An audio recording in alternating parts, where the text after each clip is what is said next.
આ વખતે ભારતીય જનતા પાર્ટીએ યુવાન, શિક્ષિત અને ઉત્સાહિત એવા ઉમેદવારોની પસંદગી કરી છે. બધાની સામે મારે ઊભું રહેવું એ મારા માટે ગર્વની વાત છે.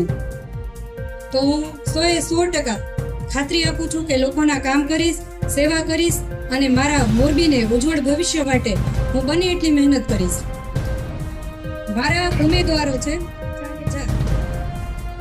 અને ચારે ચાર ઉમેદવારોને જંગી બહુમતીથી વિજય બનાવો અને 26 તારીખે આપ સર્વ મતદાન અચૂક કરવા માટે આવો એ મારી નમ્ર અપીલ છે બધાને. જય ભારત.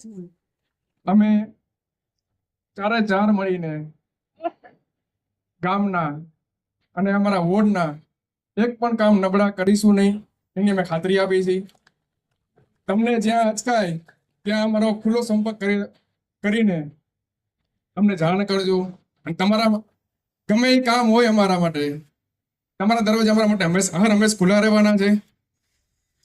કે ડબલ એન્જિનની સરકાર તો ઓલરેડી ચાલુ છે. ગુજરાત અને કેન્દ્રની બે સરકાર. ટ્રિપલ એન્જિનની સરકાર એટલે મહાકોર્પોરેશન.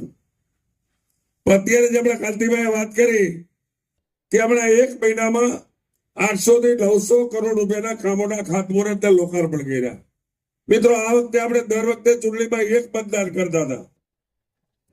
આજુબાજુ દરેક વ્યક્તિએ 4 મત આપવાના છે. જે આપણું મશીન હશે એમાં 4 કમળ હશે. કમળની બાજુમાં બટન હોય, 4 બટન વારાફરતી આપણે દબાવવાના છે.